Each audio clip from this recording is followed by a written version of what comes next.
Hi hello ನಮಸ್ಕಾರ welcome back to Roopa in Gowda's vlog in Kannada YouTube channel. ನನ್ನ ಇವತ್ತಿನ ಈ ವ್ಲಾಗ್ ಬಂದು ಏನು ಅಂತ ನಿಮಗೆ ಆಲ್ರೆಡಿ ತಮ್ಲೈನ್ ನೋಡಿ ಗೊತ್ತಾಗಿರುತ್ತೆ. ಸೊ ದಟ್ ನೀವು ವಿಡಿಯೋನ ನೋಡೋದಕ್ಕೆ ಬಂದಿರ್ತೀರಾ ಅಂದ್ಕೊಂಡಿರ್ತೀನಿ. ಹೌದು, ನನ್ನ ನಾನ್ ಮಾಡ್ಯುಲರ್ ಕಿಚನ್ ಹಾಗೇನೆ ಏನೂ ಇಲ್ಲ, ಒಂದು ಸೆಲ್ಫ್ ಬಿಟ್ಟರೆ ಬೇರೆ ಏನೂ ಇಲ್ಲ. ಅದನ್ನು ನಾನು ಯಾವ ರೀತಿಯಾಗಿ ಮಾಡಿಫೈ ಮಾಡ್ತೀನಿ ಅನ್ನೋದನ್ನ ಈ ವಿಡಿಯೋದಲ್ಲಿ ನೀವು ಕಂಪ್ಲೀಟಾಗಿ ತಿಳ್ಕೊಬೋದು. ಆ್ಯಂಡ್ ಇವತ್ತು ನಾನು ಬಂದಿರೋದು ಒಂದು ಶಾಪಿಗೆ ಬಂದು ಅಲ್ಲಿ ನಾನು LED ಸ್ಟ್ರೀಟ್ ಲೈಟ್ ಬರುತ್ತಲ್ಲ ಅದನ್ನು LED ಟೇಪ್ನ ನಾನು 9 ಮೀಟ್ರ್ ಕಟ್ ಮಾಡಿಸ್ಕೊಂಡು ತೊಗೊಂಬಂದಿದ್ದೀನಿ. ಈ ಗ್ಲಾಸ್ನ ನನಗೆ ನಮ್ಮ ಅತ್ತೆ ಮಗಳು ಜ್ಯೋತಿ ಇಲ್ವಾ, ಅವ್ರ ಹಸ್ಬೆಂಡ್ ಅವ್ರದ್ದು ಫ್ಯಾಕ್ಟ್ರಿಯಿಂದ ತರಿಸಿದ್ವಿ. 3 ತೊಗೊಂಬಂದು ಆಲೇ 1 ವರ್ಷದ ಮೇಲಾಗಿತ್ತು. ಈಗ ಅದನ್ನು ಫಿಕ್ಸ್ ಮಾಡಿಸ್ಕೊತಾ ಇದ್ವಿ. ಹಂಗೇ ಬ್ರೆಡ್ ಸ್ಪ್ರೆಡ್ನ ಮಾರೋರು ಬಂದಿದ್ದರು. ನಾನು ಸ್ವಲ್ಪ ಮೋಸ ಹೋದೆ ಅಂತಲೇ ಹೇಳ್ಬೋದು. 1600 500 ಏನೋ ಕೊಟ್ಟೆ 2 ಸೆಟ್ಟಿಗೆ. ಅವರು 1500 ಒಂದು ಸೆಟ್ಟು, ಆಫರಲ್ಲಿ ನಿಮಗೆ 1500 ಕೊಡ್ತೀವಿ ಅಂತ ಹೇಳ್ಬಿಟ್ಟು ಬಾರ್ಗೇನ್ ಮಾಡ್ತಿದ್ವಿ ಅಂತ ಹೇಳ್ಬಿಟ್ಟು ಅಷ್ಟು ಕೊಟ್ಟರು. ಬಟ್ ಇನ್ನೂ ಬೇರೆ ಕಡೆ ಎಲ್ಲ 400 ರೂಪಾಯಿಗೆಲ್ಲನೂ ಕೂಡ ಒಂದು ಸೆಟ್ನ ಕೊಟ್ಟಿದ್ದಾರೆ. ಬಟ್ ನಾನು ಮೋಸ ಹೋದೆ ಅಂತ ನನಗೆ ಅನ್ನಿಸ್ತು. ಪಾತ್ರೆ ಎಲ್ಲ ಇಟ್ಕೊಳ್ಳೋದಕ್ಕೆ ಶೆಲ್ಫ್ ಇರಲಿಲ್ಲ, ಹಂಗಾಗಿ ಗ್ಲಾಸ್ದಿಂದ ಶೆಲ್ಫ್ ಆಗಿ ಮಾಡ್ಕೊಂಡ್ವಿ. ಆ್ಯಂಡ್ ಇವಾಗ ಈ LED ಟೇಪ್ನ ನಾನು ಇವಾಗ ಫಿಕ್ಸ್ ಮಾಡಬೇಕಲ್ಲ ಗೋಡೆಗೆ, ಹಾಗಾಗಿ ಈ ಥರ ಕ್ಲ್ಯಾಂಪ್ ಸಿಗುತ್ತೆ ಕ್ಯಾಪ್ ಥರ, ಅವ್ರ ಅಂಗಡಿಲೇ ಸಿಕ್ತು ನಮಗೆ. ಅವರೇನೇ ಹೇಳಿದ್ರು ಡಬಲ್ ಟೇಪ್ ಹಾಕಿದ್ರೆ ಆಗುತ್ತಾ ಅಂತ ಹೇಳಿದ್ದಕ್ಕೆ, ಅದು ಡಬಲ್ ಟೇಪು ಬೇಗ ಬಿಚ್ಕೊಳ್ಳೋ ಸಾಧ್ಯತೆ ಇರುತ್ತೆ. ಆ್ಯಂಡ್ ಇದಾದರೆ ಬಿಚ್ಕೊಳ್ಳಲ್ಲ, ಪರ್ಮನೆಂಟ್ ಆಗಿರುತ್ತೆ. ಈ ಥರ ಹಾಕಿ ಅಂತ ಹೇಳ್ಬಿಟ್ಟು ಅವರು ಕ್ಲ್ಯಾಂಪ್ನ ಫ್ರೀಯಾಗಿ ಕೊಟ್ಟರು. ಆ್ಯಂಡ್ ಅದು ಸ್ಕ್ರೂಸ್ ಮಾತ್ರ ನಾವು ಎಕ್ಸ್ಟ್ರಾ ತೊಗೊಂಡು ಬಂದ್ವಿ. ಅದು ಸೈಜ್ ಸಿಗಲಿಲ್ಲ, ಒಂದು ದೊಡ್ಡ ಚಿಕ್ಕ ಏನೇನೋ ಮಿಕ್ಸ್ ಮ್ಯಾಚ್ ಮಾಡಿ ಹಾಕ್ಕೊಂಡ್ವಿ. ನಾನು ಮತ್ತು ನನ್ನ ತಮ್ಮ ಸೇರ್ಕೊಂಡು ಅವನು ಡ್ರಿಲ್ಲಿಂಗ್ ಮಿಷಿನಲ್ಲೆಲ್ಲ ಫುಲ್ಲು ಡ್ರಿಲ್ ಮಾಡಿ ಹಾಕ್ಕೊಟ್ಟ ನೀಟಾಗೆ. ಸ್ವಲ್ಪ ಆದ್ರೂ ಸ್ವಲ್ಪ ಗೋಡೆ ಎಲ್ಲ ಡ್ಯಾಮೇಜ್ ಎಲ್ಲ ಆಗೋದು ಆ ಥರ ಎಲ್ಲ ಆಯಿತು. ನೀವು ಏನು ಅಂದರೆ ಬಾಡಿಗೆ ಮನೆ ಆದರೆ ಆ ಥರ ಮಳೆಯೆಲ್ಲ ಓಡಿಸಲ್ಲ ಅಂದರೆ ನೀವು ಡಬಲ್ ಟೇಪೇ ಹಾಕ್ಕೊಳ್ಬೋದು. ಬಟ್ ಇದು ಸ್ವಲ್ಪ LED ಟೇಪು ಕೂಡ ತುಂಬಾ ಸ್ಟ್ರಾಂಗ್ ಆ್ಯಂಡ್ ಗಟ್ಟಿಯಾಗಿತ್ತು. ಅದನ್ನು ತೊಗೊಂಬಂದ್ಬಿಟ್ವಿ. ನಾನು ಆಲ್ಮೋಸ್ಟ್ ಒಂದು 700-800 ರುಪೀಸ್ ಏನೋ 9 ಮೀಟರಿಗೆ ನಾನು ಪೇ ಮಾಡಿದ್ದೆ. ನನ್ನ ತಮ್ಮ ಅಡಿ ಲೆಕ್ಕದಲ್ಲಿ ಅಳ್ಕೊಟ್ಟಿದ್ದು 9 ಅಡಿ ಅಂತ ಹೇಳ್ಬಿಟ್ಟು, ನಾನು ಹೋಗ್ಬಿಟ್ಟು 9 ಮೀಟ್ರು ಅಂತ ಹೇಳ್ಬಿಟ್ಟು ಈ ಕಡೆ ಗೋಡೆಗೆ 9 ಮೀಟ್ರು, ಈ ಕಡೆ ಗೋಡೆಗೆ 9 ಮೀಟ್ರು ಅಂತ ಹೇಳ್ಬಿಟ್ಟು ಕಟ್ ಮಾಡಿಸ್ಬಿಟ್ಟಿದೆ. ಆಮೇಲೆ ಅವರು ಸ್ವಿಚ್ಚನ್ನು ಕನೆಕ್ಟ್ ಮಾಡೋದಕ್ಕೆ 2 ಪ್ಲಗ್ ಕೊಟ್ಟಿದ್ರು. 2 ಪ್ಲಗ್ ಹಾಕಿದ್ರೆ ನನಗೆ ಎಲ್ಲಿ ಒಂದೇ ಇರೋದಲ್ವಾ ಸ್ವಿಚ್ ಬೋರ್ಡು ಅಂತ ಹೇಳ್ಬಿಟ್ಟು, ನಾನು ಬೇಡ 9 ಮೀಟ್ರೆ ಸಾಕು ಅಂತ ಹೇಳ್ಬಿಟ್ಟು ಒಂದನ್ನು ಕ್ಯಾನ್ಸಲ್ ಮಾಡಿ ಅಲ್ಲೇ ಇಟ್ಬಿಟ್ಟು ಬಂದೆ. ಇಲ್ಲ ಅಂತಂದಿದ್ರೆ ಫುಲ್ ಮನೆಗೆಲ್ಲ ಅದನ್ನೇ ನಾನು ಹಾಕೋಬೇಕಾಗಿತ್ತು. ಸದ್ಯಕ್ಕೆ ನಾನು ಒಂದೇ ಸಾಕು ಅಂತ ಬಂದಿದ್ದಕ್ಕೆ ಸರಿ ಹೋಯಿತು. ಹಂಗೆ ಮಿಸ್ಅಂಡರ್ಸ್ಟ್ಯಾಂಡಿಂಗ್ ಮಾಡಿಕೊಂಡು 9 ಮೀಟ್ರಿಂದ 9 ಅಡಿಯಿಂದ 9 ಮೀಟ್ರಿಗೆ ಹೋಗಿ ಹಿಂಗೆಲ್ಲ ಪ್ರಾಬ್ಲಮ್ ಆಯಿತು. ಆಮೇಲೆ ಸ್ಕ್ರೂಗಳು ಕೂಡ ನಾವು ಲೆಕ್ಕ ಹಾಕ್ಕೊಳ್ದಲ್ಲೇ ಹಂಗೆ ತೊಗೊಂಬಂದ್ಬಿಟ್ವಿ. ಹಂಗೆ ಸ್ವಲ್ಪ ಖಾಲಿ ಆಯ್ತಿತ್ತು. ಹಸ್ಬೆಂಡ್ ಹೋಗಿ ತೊಗೊಂಬಂದು ಕೊಡ್ತಾಯಿದ್ರು. ಇವಾಗ ಫೈನಲಾಗಿ ನಾವು ಅದನ್ನು ಹಾಕ್ಕೊಂಡಿದ್ದೀವಿ. 300 ರೂಪಾಯಿ 400 ರೂಪಾಯಿಗೆಲ್ಲನೂ ಕೂಡ ಅಮೆಝಾನಲ್ಲೆಲ್ಲ ಸಿಗುತ್ತೆ. ಅದರದ್ದೇ ಗಮ್ ಟೇಪ್ ಹಾಕೋದು ಆ ಥರನೂ ಕೂಡ ಬೈ ಮಾಡ್ಬೋದು. ಬಟ್ ಇದು ಸ್ವಲ್ಪ ಗಟ್ಟಿಯಾಗೆ ಲೈಕ್ ಜಾಸ್ತಿ ಇವಾಗ ಇಂಟೀರಿಯರ್ ಡಿಸೈನ್ ಮಾಡ್ತಾರಲ್ಲ ಅವರೆಲ್ಲ ಯೂಸ್ ಮಾಡ್ತಾರಲ್ಲ ಆ ಥರ LED ಟೇಪು, ಹಾಗಾಗಿ ಸ್ವಲ್ಪ ಕಾಸ್ಟ್ಲಿನೇ ಬಿತ್ತು.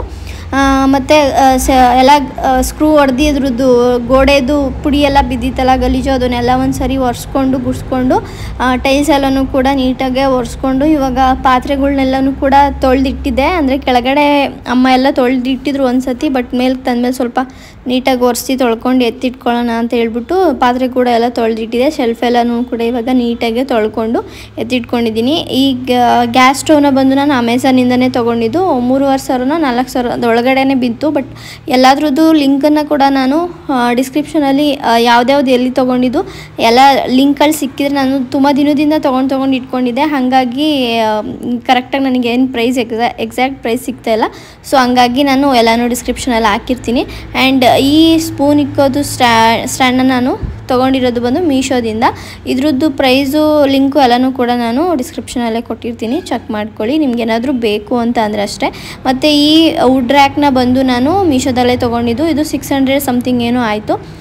ನನ್ನ ಈ ಕಿಚನಲ್ಲಿ ಒಂದು ಶೆಲ್ಫ್ ಬಿಟ್ಟರೆ ಬೇರೆ ಏನೂ ಇಲ್ಲ, ಪಾತ್ರೆ ಇಟ್ಕೊಳ್ಳೋಕ್ಕಾಗಲಿ ಮತ್ತು ಏನೇ ಐಟಮ್ಸ್ ಇಟ್ಕೊಳ್ಳೋದಕ್ಕಾಗಲಿ. ಹಾಗಾಗಿ ಅದನ್ನು ನಾನು ಬುಕ್ ಮಾಡ್ಕೊಂಡು ತೊಗೊಂಡಿದ್ದೆ.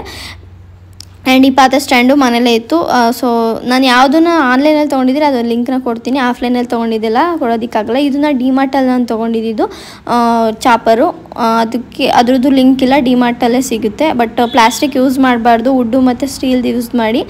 ಇದನ್ನು ಯೂಸ್ ಮಾಡೋಕ್ಕೆ ಹೋಗಬೇಡಿ, ನನ್ನ ಸಲಹೆ ಬಂದು. ಮತ್ತು ಈ ಗ್ರೀನ್ ಕಲರ್ ಸ್ಟೋರ್ ಬಾಕ್ಸ್ ಏನಿದೆ ಇದನ್ನು ಕೂಡ ನಾನು ಮೀಶೋದಲ್ಲಿ ತೊಗೊಂಡೆ. ಇದರಲ್ಲೂ ತುಂಬ ಪ್ರೈಸಸ್ತು ಮತ್ತು ಡಿಫ್ರೆಂಟಾಗೆಲ್ಲ ಇರೋದಿತ್ತು. ಬಟ್ ನಾನು ಸಿಂಪಲ್ಲಾಗಿರಲಿ ಸದ್ಯಕ್ಕೆ ಅಂದ್ಬಿಟ್ಟು ಇದು 500 ಚಿಲ್ಲರೆ ಏನೋ ಸಮಥಿಂಗ್ ಆ ರೇಂಜಲ್ಲಿ. ಬಟ್ ಅಷ್ಟೇನು ಕ್ವಾಲಿಟಿ ಇಲ್ಲ. ಬಟ್ ಪ್ರೈಸಿಗೆ ಏನು ಕೊಡಬೇಕು ಅದು ಕೊಟ್ಟಿದ್ದಾರೆ. ಬಟ್ ಸ್ಟೋರೇಜ್ಗೆ ಎಕ್ಸ್ಟ್ರಾ ಥಿಂಗ್ಸ್ ಎಲ್ಲ ಇಟ್ಕೊಳ್ಳೋದಕ್ಕೆಲ್ಲ ಕೂಡ ತುಂಬ ಚೆನ್ನಾಗಿತ್ತು. ಹಾಗಾಗಿ ಏನು ರಿಟರ್ನ್ ಹಾಕೋದಕ್ಕೆ ಹೋಗಲಿಲ್ಲ, ಇಟ್ಕೊಂಡೆ. ಆ್ಯಂಡ್ ಇದರಲ್ಲೇ 1000 ರುಪೀಸ್ದೆಲ್ಲ ಇತ್ತು, ಅದು ಚೆನ್ನಾಗಿತ್ತು ಅನಿಸುತ್ತೆ, ಗೊತ್ತಿಲ್ಲ. ಬಟ್ ಇದು ಪ್ರೈಸಿಗೆ ತಕ್ಕನಾಗಿದೆ. ಲಿಂಕನ್ನ ಬೇಕಾದ್ರೆ ನಾನು ಡಿಸ್ಕ್ರಿಪ್ಷನಲ್ಲಿ ಕೊಟ್ಟಿರ್ತೀನಿ, ಪ್ರೈಸು ಕೂಡ ಮೆನ್ಷನ್ ಮಾಡಿರ್ತೀನಿ, ನೀವು ಚೆಕ್ ಮಾಡ್ಬೋದು. ಹಾಗೆ ಪಾತ್ರೆ ಎಲ್ಲ ತೊಳೆದು ಇಟ್ಕೊಂಡಿದ್ನಲ್ಲ ಅದನ್ನೆಲ್ಲ ನನಗೆ ಹೆಂಗೆ ಬೇಕು ಹಂಗೆ ನಾನು ಇಲ್ಲಿ ಅರೇಂಜ್ನ ಮಾಡ್ಕೊತಾ ಇದ್ದೀನಿ. ಹಾಗೆಯೇ ನಾನು ಏನು ತೊಗೊಂಡಿದ್ದೀನಿ, ನಾನು ಏನು ಐಟಮ್ಸ್ ತೊಗೊಂಡಿದ್ದೀನಿ ಅದನ್ನೇ ತೊಗೊಂಡು ನೀವು ಇದೇ ಥರ ಡೆಕೋರೇಟ್ ಮಾಡ್ಕೋಬೇಕು, ನಿಮ್ಮ ಕಿಚನ್ನ ಮೇಕೋವರ್ ಮಾಡ್ಕೋಬೇಕು ಅಂತ ಏನೂ ಇಲ್ಲ. ನಿಮ್ಮ ಕಿಚನ್ ಯಾವ ಥರ ಇದೆ, ನಿಮ್ಮ ಕಿಚನಲ್ಲಿ ಯಾವ ಜಾಗಕ್ಕೆ ಏನು ಬೇಕು ಅನಿಸುತ್ತೋ ನಿಮಗೇ ಈ ವಿಡಿಯೋ ನೋಡಿದ್ರೆ ಅಥವಾ ಇನ್ನೂ ಏನಾದರೂ ಅದರ ಪ್ರಾಡಕ್ಟ್ಸ್ನ ನೋಡ್ತಾ ಹೋದರೆ, ಸರ್ಚ್ ಮಾಡ್ತಾ ಹೋದರೆ ನಿಮಗೆ ಗೊತ್ತಾಗುತ್ತೆ ನಮ್ಮ ಕಿಚನ್ಗೆ ಯಾವ ಜಾಗಕ್ಕೆ ಏನು ಬೇಕು ಅನ್ನೋದು. ಬಟ್ ನಾನು ಕೂಡ ತುಂಬ ನೋಡಿದ್ದೆ. ಬಟ್ ನನಗೆ ಏನು ಬೇಕು ಅನ್ನೋದನ್ನು ನಾನು ನೋಡಿ ಇದ್ದಿದ್ರೆ ಸಾಕು, ಇದನ್ನ ಇಲ್ಲಿಟ್ಟರೆ ಚೆನ್ನಾಗಿ ಕಾಣುತ್ತೆ, ಅದನ್ನು ನನ್ನ ಮೈಂಡಿಗೆ ನಾನು ತೊಗೊಂಡು ನಾನು ಅಷ್ಟನ್ನು ಮಾತ್ರ ಶಾಪಿಂಗ್ ಮಾಡ್ಕೊಂಡು ತೊಗೊಂಬಂದಿದ್ದೆ. ಆ್ಯಂಡ್ ಇವತ್ತು ನಾವು ಡಿಮಾರ್ಟ್ಗೆ ಹೋಗಿ ಸ್ವಲ್ಪ ಥಿಂಗ್ಸ್ನೆಲ್ಲ, ಸ್ವಲ್ಪ ಅಂದರೆ ಎಲ್ಲ ದಿನಸಿ ಐಟಮ್ಸ್ ಆಗಿರ್ಬೋದು ಎಲ್ಲನೂ ಕೂಡ ತೊಗೊಂಬಂದ್ವಿ. ಆ್ಯಂಡ್ ಇದು ಸ್ಟೋರ್ ಬಾಕ್ಸು ಮತ್ತು ನಾನು ಆಲ್ರೆಡಿ ಮೀಶೋದಲ್ಲಿ ತರಿಸಿದೆ. ಒಂದು 8 ಬಾಕ್ಸ 10 ಬಾಕ್ಸ್ ಏನೋ 400 ಚಿಲ್ಲರೆನೋ 500 ಚಿಲ್ಲರೆನೋ ಏನೋ ಆಗಿತ್ತು, ಅದನ್ನು ತರಿಸಿದೆ. ಆ್ಯಂಡ್ ಇದನ್ನು ಕೂಡ ಡ್ರೈ ಫ್ರೂಟ್ಸ್ ಹಾಕೋದಕ್ಕೆ ಅಂದ್ಬಿಟ್ಟು ಡಿಮಾರ್ಟಲ್ಲಿ ಕೂಡ ಕ್ವಾಲಿಟಿ ಚೆನ್ನಾಗಿತ್ತು, ಹಾಗಾಗಿ ಅದನ್ನು ತೊಗೊಂಡು ಬಂದೆ. ಆ್ಯಂಡ್ ಇವಾಗ ಲೈಟಿಂಗ್ಸ್ ಆಗಿರ್ಬೋದು, ನೀವು ನೋಡ್ತಾ ಇರ್ಬೋದು ಎಷ್ಟು ಚೆನ್ನಾಗಿ ಕಾಣಿಸ್ತಾ ಇದೆ ಅದು ಹಾಕಿದ್ಮೇಲೆ ಅಂತ ಹೇಳ್ಬಿಟ್ಟು. ಬಟ್ ಈ ಎಲ್ಲ ತೊಗೊಂಬಂದಿರೋ ಐಟಮ್ಸ್ ಎಲ್ಲನೂ ಕೂಡ ಇವಾಗ ನಾನು ನೀಟಾಗೆ ಒಂದೊಂದಕ್ಕೂ ಹಾಕಿ ಎಲ್ಲ ಎತ್ತಿಟ್ಕೊಂಡು ಸಟ್ರೇಟ್ ಮಾಡಿಕೊಡ್ಬೇಕು. ಇವಾಗ ಫುಲ್ ಎಲ್ಲ ಕಂಪ್ಲೀಟಾಗಿ ಒಂದೇ ದಿನದಲ್ಲಿ ನನ್ನ ಕೈಲಂತೂ ಮಾಡೋದಕ್ಕಾಗಲಿಲ್ಲ. ಸ್ವಲ್ಪನೇ ಏನೇನು ತೊಗೊಂಬಂದೆ ಅದನ್ನೆಲ್ಲ ತೊಗೊಂಬಂದು ಸ್ಟೋರ್ ಮಾಡಿಕೊಂಡು ಎತ್ತಿಟ್ಕೊತಾ ಇದ್ದೀನಿ. ಆ್ಯಂಡ್ ಈ ಬಾಕ್ಸ್ಗಳನ್ನೆಲ್ಲ ಒಂದು ಸರಿ ಅಲೆ ತೆಗೆದು ತೊಳೆದು ಎತ್ತಿಟ್ಕೊಂಡಿದ್ದೆ. ಅದನ್ನು ಇವಾಗ ಅದರೊಳಗಡಿಕೆ ಇವಾಗ ಕಾಳುಗಳು ಮತ್ತು ಕಡಲೆಬೀಜ ಏನೇನು ದಿನಸಿ ಐಟಮ್ಸ್ ತೊಗೊಂಬಂದಿದ್ವು ಎಲ್ಲ ಖಾಲಿ ಇತ್ತಲ್ವ ಬಾಕ್ಸು ಫುಲ್ಲು. ಏನೂ ತೊಗೊಂಬಂದಿದ್ದೆ, ಫಸ್ಟ್ ಟೈಮ್ನು ನಾನು ಗ್ರಾಸರೀಸ್ನ ಶಾಪಿಂಗ್ ಮಾಡಿ ತೊಗೊಂಬಂದು ಇಡ್ತಾ ಇರೋದು ಈ ಮನೆಗೆ. ಹಾಗಾಗಿ ಎಲ್ಲನೂ ಕೂಡ ಸ್ವಲ್ಪ ತೊಗೊಂಬಂದಿದ್ದೆ, ಸ್ವಲ್ಪ ಜಾಸ್ತಿ ಅನ್ನಂಗೆ ತೊಗೊಂಬಂದಿದ್ವಿ. ಎಲ್ಲನೂ ಕೂಡ ಇವಾಗ ನೀಟಾಗೆ ಬಾಕ್ಸ್ ಒಳಗಡೆ ಹಾಕಿ ಎತ್ತಿಟ್ಕೊತಾ ಇದ್ದೀನಿ. ಈ ಎಲ್ಲ ಗ್ರಾಸರೀಸ್ನು ನಾನು ಡಿಮಾರ್ಟಲ್ಲೇ ಶಾಪಿಂಗ್ ಮಾಡಿರೋದು. ನನ್ನ ಸಬ್ಸ್ಕ್ರೈಬರ್ಸ್ಗೆ ನನ್ನ ವೀಡಿಯೋಸ್ ಎಲ್ಲ ನೋಡಿರೋರಿಗೆಲ್ಲರಿಗೂ ಗೊತ್ತಿರುತ್ತೆ.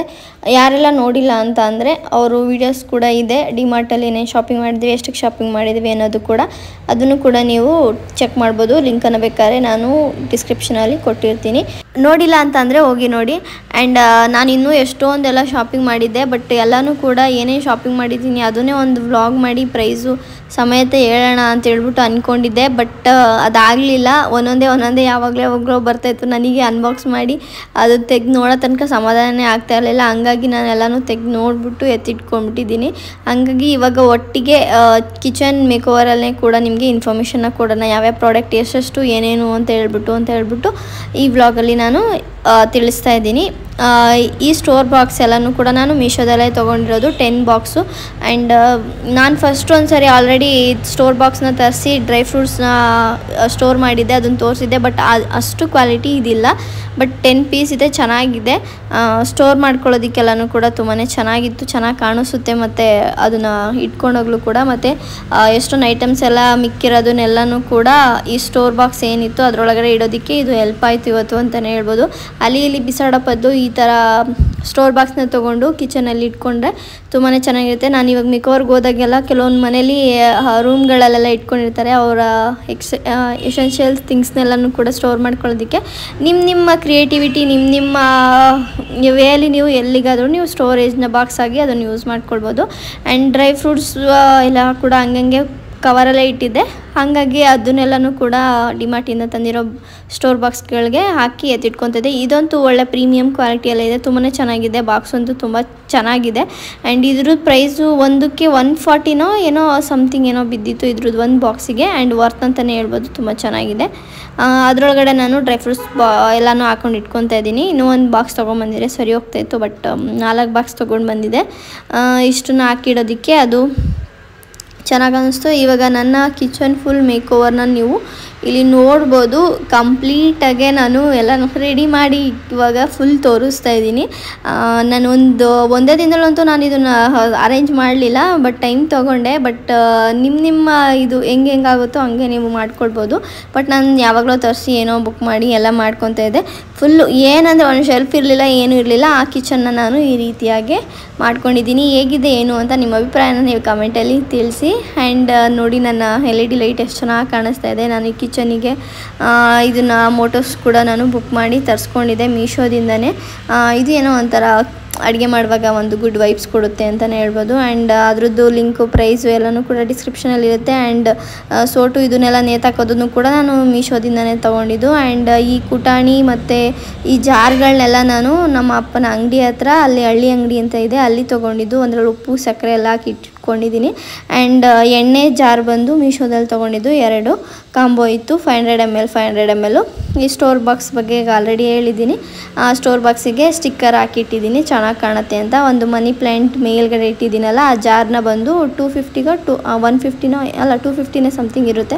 ಅದರೊಳಗಡೆ ಅದು ಖಾಲಿ ಬಾಕ್ಸ್, ಅದರೊಳಗಡೆ ನಾನೇ ಮನಿ ಪ್ಲ್ಯಾಂಟ್ನ ಹಾಕಿಟ್ಕೊಂಡಿದ್ದೆ. ಇನ್ನು ಈ ಗ್ಯಾಸ್ ಸ್ಟವ್ ಬಗ್ಗೆ ಹೇಳಿದ್ರೆ ಪ್ರೆಸ್ಟೀಜು, ಅದು ಕೆಲವೊಬ್ರು 3 ಒಲೆ ತೊಗೋಬಾರ್ದಾಗಿತ್ತು ಅಂತೆಲ್ಲ ಕಮೆಂಟ್ ಮಾಡ್ತಿದ್ರು. ಬಟ್ ತೊಗೊಬಿಟ್ಟಿದ್ದೀನಿ, ಏನು ಮಾಡೋಕ್ಕಾಗಲ್ಲ. ಆ್ಯಂಡ್ ಅದ್ರ ಪ್ರೈಸ್ ಮೀಶೋದಲ್ಲ, ಅದು ತೊಗೊಂಡಿರೋದು ಬಂದು ಅಮೆಝಾನಲ್ಲಿ. ಅದ್ರ ಲಿಂಕ್ನ ಬೇಕಿದ್ರೆ ನಾನು ಕೊಡ್ತೀನಿ. ಇವಾಗ ಸ್ವಲ್ಪ ಫೆಸ್ಟಿವಲ್ ಸೀಸನ್ ಇರೋದ್ರಿಂದ ಎಲ್ಲದ್ರ ಮೇಲೂ ಡಿಸ್ಕೌಂಟ್ ನಡೀತಾ ಇದೆ, ನೀವು ಶಾಪಿಂಗ್ ಮಾಡ್ಬೋದು. ಆ್ಯಂಡ್ ಇದನ್ನು ಕೂಡ ಮೀಶೋದಲ್ಲೇ ಈ ಸ್ಟೋರ್ ಬಾಕ್ಸ್ನ ತೊಗೊಂಡಿದ್ದು. ಇದರಲ್ಲೆಲ್ಲ ನಾನು ಚಕ್ಕೆ ಲವಂಗ ಏಲಕ್ಕಿ ಈ ಥರ ಎಲ್ಲ ಸ್ಟೋರ್ ಮಾಡಿ ಇಟ್ಕೊಂಡಿದ್ದೀನಿ. ಆ್ಯಂಡ್ ಇದೆರಡು ಕಾಂಬೋದಲ್ಲಿ ಬಂದಿತ್ತು. ಇದನ್ನು ನಾನು ಇದರಲ್ಲಿ ಸ್ಪೈಸಸ್ ಹಾಕಿ ಇಟ್ಕೊಂಡಿದ್ದೀನಿ, ಲೈಕ್ ಸಾಂಬಾರ್ ಪೌಡರು, ಗರಂ ಮಸಾಲ, ಅರಿಶಿನ ಪುಡಿ ಈ ಥರ ಎಲ್ಲ ಸ್ವಲ್ಪ ಇನ್ನೂ ಎಲ್ಲ ಸ್ಟೋರ್ ಮಾಡ್ಕೊಳ್ಳೋದಿದೆ. ಬಟ್ ನಾನು ಇನ್ನೂ ಏನೇನು ಅಪ್ಡೇಟ್ ಮಾಡ್ಕೊತೀನಿ, ಏನೇನು ತೊಗೊತೀನಿ ಅದನ್ನೆಲ್ಲನೂ ಕೂಡ ನೆಕ್ಸ್ಟ್ ವ್ಲಾಗ್ಗಳಲ್ಲಿ ನಿಮಗೆ ತೊಗೊಂಡಿದ್ದು ಅವಾಗಲೇ ಅಪ್ಡೇಟ್ನ ಮಾಡ್ತೀನಿ. ಆ್ಯಂಡ್ ಇದಿಷ್ಟು ಇಲ್ಲಿ ಸ್ಟೋರ್ ಬಾಕ್ಸ್ ಇದೆ. ಆ್ಯಂಡ್ ಇನ್ನೂ ಏನೇನೋ ಬಾಕ್ಸ್ಗಳೆಲ್ಲ ಇನ್ನೂ ತೊಗೋಬೇಕು, ಇನ್ನೂ ಎತ್ಕೋಬೇಕು. ಬಟ್ ಸದ್ಯಕ್ಕೆ ಇಷ್ಟರಲ್ಲಿ ಮೇಂಟೈನ್ ಮಾಡ್ಕೊತಾ ಇದ್ದೀವಿ. ಜಾಸ್ತಿ ಏನು ಇದನ್ನು ಮಾಡ್ತಾ ಇಲ್ಲಲ್ಲ ಅಡುಗೆ ಎಲ್ಲ, ಅದಕ್ಕೆ. ಆ್ಯಂಡ್ ಈ ಮಿಕ್ಸರ್ ಗ್ರೈಂಡರ್ನ ಬಂದು ಅಮೆಝಾನಲ್ಲಿ ತೊಗೊಂಡಿದ್ದು. ನಾನು ನನ್ನ ತಮ್ಮ ಸೇರಿಕೊಂಡು ಅವನು ಸ್ಮೂದಿ ಮಾಡ್ಕೊಳ್ಳೋದಕ್ಕೆ ಅಂತ ಹೇಳ್ಬಿಟ್ಟು ತರಿಸ್ಕೊಂಡಿದ್ದೆ. ಅದನ್ನೇ ನಾನು ಇಟ್ಕೊಂಡಿದ್ದೀನಿ ಸದ್ಯಕ್ಕೆ ಇರಲಿ ಅಂತ ಹೇಳ್ಬಿಟ್ಟು. ಈ ರೀತಿಯಾಗಿ ನನ್ನ ಕಿಚನ್ನ ಮೇಕ್ ಓವರ್ ಮಾಡಿದ್ದೀನಿ. ಬಿಫೋರ್ ಆ್ಯಂಡ್ ಆಫ್ಟರ್ ನೀವು ನೋಡ್ಬೋದು. ಈ ರೀತಿಯಾಗಿ LED ಲೈಟ್ ಏನಿದೆ ಅದಕ್ಕೆ ಪ್ಲಾಸ್ಟಿಕ್ದು ಮನಿ ಪ್ಲ್ಯಾಂಟ್ನ ನಾನು ಸುತ್ಕೊಂಡಿದ್ದೀನಿ. ಅದು ಮೊಳೆ ಎಲ್ಲ ಕಾಣಿಸ್ತಾ ಇತ್ತು ಅಂತ ಹೇಳ್ಬಿಟ್ಟು ಈ ರೀತಿಯಾಗಿ ಇಟ್ಕೊಂಡಿದ್ದೀನಿ. ಆ್ಯಂಡ್ ಸ್ವಲ್ಪ ಇನ್ನೂ ಸಿಂಕ್ ಹತ್ರ ಎಲ್ಲ ಇನ್ನೂ ರ್ಯಾಕ್ಸ್ ಎಲ್ಲ ಇಟ್ಟು ಅದು ಇನ್ನೂ ಟೈಲ್ಸ್ ಎಲ್ಲ ಹಾಕಿ ಎಲ್ಲ ರೆಡಿ ಮಾಡೋದಿದೆ. ಇದಿಷ್ಟು ನನ್ನ ಪುಟಾಣಿ ಕಿಚನ್ ಮೇಕ್ ಓವರ್. ಕಿಚನ್ ಸ್ವಲ್ಪ ದೊಡ್ಡನೇ ಇದೆ, ಪುಟಾಣಿ ಏನಲ್ಲ. ಬಟ್ ನಾನು ಅರೇಂಜ್ ಮಾಡ್ಕೊಂಡಿರೋದು ಬಂದು ಎಲ್ಲ ಸ್ವಲ್ಪನೇ ಅರೇಂಜ್ ಮಾಡ್ಕೊಂಡಿರೋದು, ನನಗೆ ಎಷ್ಟು ಬೇಕು ಅಷ್ಟನ್ನ. ಹಂಗಾಗಿ ನಿಮ್ಮ ಅಭಿಪ್ರಾಯ ಏನು, ಕಿಚನ್ ಹೇಗಿದೆ ಏನು ಅಂತ ತಿಳಿಸಿ. ಹಾಗೆ ವಿಡಿಯೋ ಇಷ್ಟ ಆಗಿದ್ದರೆ ಲೈಕ್, ಶೇರ್, ಕಮೆಂಟ್ ಮಾಡಿ. ಇನ್ನು ಯಾರೆಲ್ಲ ಸಬ್ಸ್ಕ್ರೈಬ್ ಮಾಡ್ಕೊಂಡಿಲ್ಲ ಅಂದರೆ ನನ್ನ ಚಾನಲ್ನ ಸಬ್ಸ್ಕ್ರೈಬ್ ಮಾಡ್ಕೊಳ್ಳಿ. ಇನ್ನು ಹೊಸ ವೀಡಿಯೋದೊಂದಿಗೆ ನಿಮ್ಮನ್ನ ಭೇಟಿ ಮಾಡ್ತೀನಿ. And thank you so much ಈ ವಿಡಿಯೋನ ಇಲ್ಲಿವರೆಗೂ ಪೇಷನ್ಸಿಂದ ನೋಡಿದ್ದಕ್ಕೆ. ನಿಮ್ಮೆಲ್ರಿಗೂ ತುಂಬ ಹೃದಯದ ಧನ್ಯವಾದ. Thank you, bye.